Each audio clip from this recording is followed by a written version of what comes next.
The feral goldfish, that is my metaphor for the way our government and media currently work. They are feral because they swarm like piranha at any smell of blood in the water, but they're goldfish because they simply don't remember anything that happened last week. Bernard Keane, the Canberra correspondent for Crikey, talks about the media operating in the perpetual present. You know, they don't realise that a week ago they were chasing people who worked a certain way in business. A week later they're chasing people who do the exact opposite, and they're the new evil. And I think in the face of that, the best way to approach the world is with humour, and the feral goldfish are becoming increasingly so when you see a Twitter storm of outrage over something that people didn't even know about 10 minutes ago, but suddenly it's the most important thing to be angry about in the whole world. But I've found that the most amazing thing about Twitter is that it connects you to what is cornerly called the global hive mind, that it's like a global sewer of conversation. And I mean that because everything that humanity produces ends up in the sewer.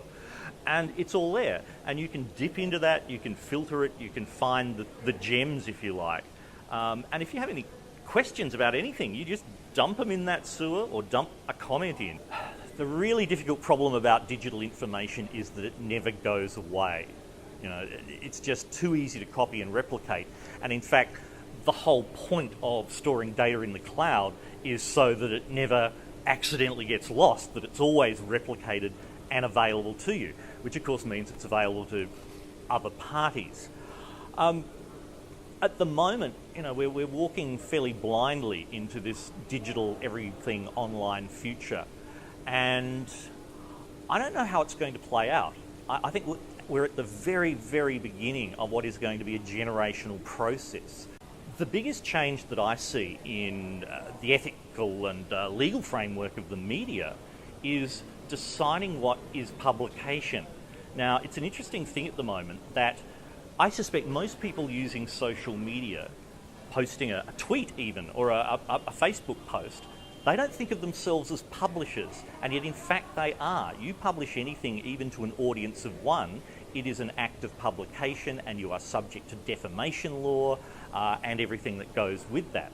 Now, people are starting to find out the hard way that's the case, but I sometimes wonder whether there needs to be a kind of third category in the middle. I mean, if social media is just our global conversation, well, if you have a conversation at the pub and you say something insulting to someone, then you just say, oh, I think that's a bit much. Oh, sorry, mate. And, you know, the problem's dealt with and goes away.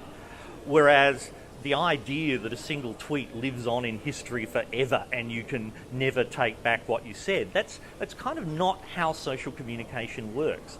So I think that's going to be an interesting factor. Those boundaries between public and private and semi-public are going to have to be renegotiated. One other factor I think that might come into it is with business models having to change rapidly, and particularly with organisations under a lot of financial pressure, there will be a pressure to cut corners ethically when news gathering.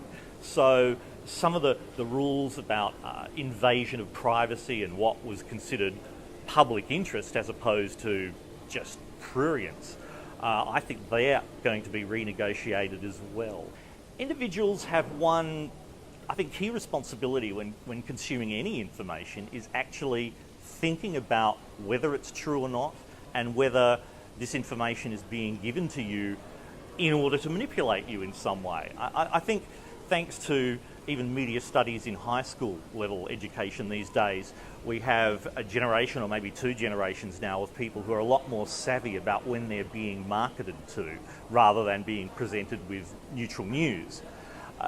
Those areas are changing though. So as we have new media forms developing, we're going to get a lot more techniques and varied techniques for influence and subtle persuasion that we haven't seen before. So I think people need to take a more active role in deciding what it is that they're actually looking at. Look, I think what's going to be more important in the future is just individuality, something that sets you apart and says, look, this is someone that I want to listen to on this topic. And if that's a secret to success, yeah, I think I have followed that.